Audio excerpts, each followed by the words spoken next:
Hey guys, here with my dad. We're at the Catfish and Crappie Convention here in Louisville, Kentucky. Looking forward to enjoying the show today.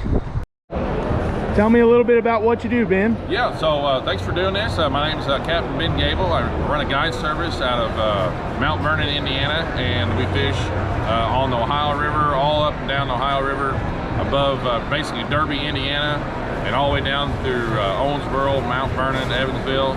And then in the summertime, we get on the lower Ohio River, southern Illinois, and then to get on the Mississippi River as well. So we just chase the fish, chase the current, and have a lot of fun doing it. Awesome, yeah. I've actually got to go out with Ben a couple times now. It's a good time out on the water for sure. So I got the hooks and stuff. yeah.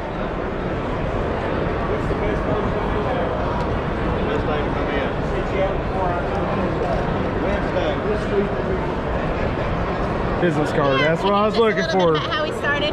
Yeah. This year trying to raise money for cancer patients. We've been bringing them support for a couple of years, but I'm really trying to get them out on the water and bring them some relief fishing. There's nothing better than cruising down the water, catching a good fish. So he knows all about that. About cancer? Yep. Yeah. Are you doing good now?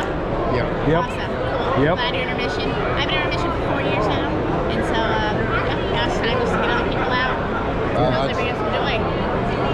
I went through it in 2019.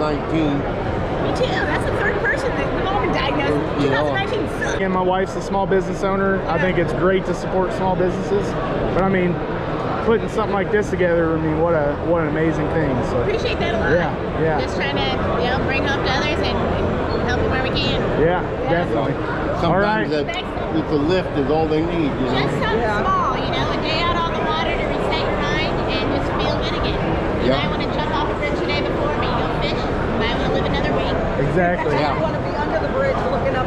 Yeah. Don't jump off it. Just let me take you under it. Very nice to meet y'all. How are you guys doing today? Not bad. How's it going? Good. Have you ever heard of Warrior Catfishing before? So what we are is we are a 501c3 nonprofit organization. It is a veterans organization. That gentleman over there in the hat and the goatee, he's the president and founder of the organization.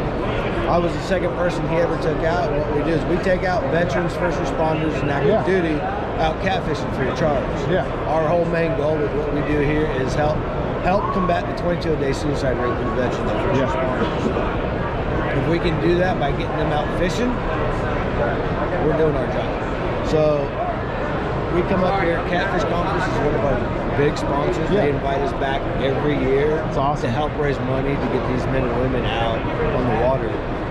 You've noticed like a lot of organizations will do maybe 1 or 2 big events a year. We separated ourselves from that, and we fish from May to October, and we fish almost every weekend. We can take 6 people out at a time, depending on how many boats are going out. We've got 3 boaters that are close to where we fish, and we've got one that's up in St. Louis. We try and do at least 1 weekend a month to go up to St. Louis and make a full weekend trip and have like 4 or 5 beds out there, go fish the Mississippi.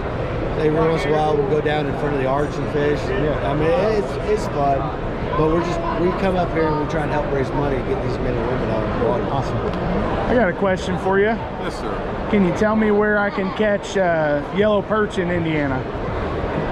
Ooh, that is a good question. So, I mean, most of the yellow perch fishing is up north. Up north, yeah. I know that right now in Lake Michigan, people are hammering them. Yeah. They have a weird winter fishery up there that I know between the Cal Harbor and out in front of Portage.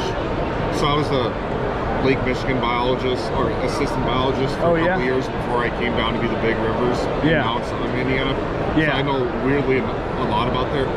But for like other lakes, I would say it's kind of sporadic. Everything I've looked at is Lake Michigan or within an hour from Lake Michigan, pretty much. Everything right up in that area. I'm southwest Indiana, so I'm close to Evansville. Okay. Yeah, like we're stationed out of Winslow, which is kind of... Yeah, I know where Winslow is. Yeah, so we're out of Sugar Ridge there. Yeah. But yeah, there's not much yellow perch anywhere in the area, unfortunately. So I've never fished Sugar Ridge. Gotcha, yeah. It's not too far from me. Pretty good fishing. So it's good fishing if you I think how to explain it. It's decent fishing. Yeah. So I wouldn't say, hey, you should drive from Evansville to fish there, to be fair. If you have a boat or kayak, I would definitely say go fish bluegrass first. That's what I fish, man. I love, it's so pressured, but I love bluegrass. So that, like, they're a lot better fisheries. Yeah. So most of the fisheries in Sugar Ridge are just pits. Yeah. Which, there's some decent bass pits, there's some decent bluegill and red ear pits. Yeah. But I would say to drive like 45 an hour, there's better places to fish. Yeah. Whether that's going to Huntingburg Lake, Yeah. or Patoka Lake, Yeah, or exactly. bluegrass.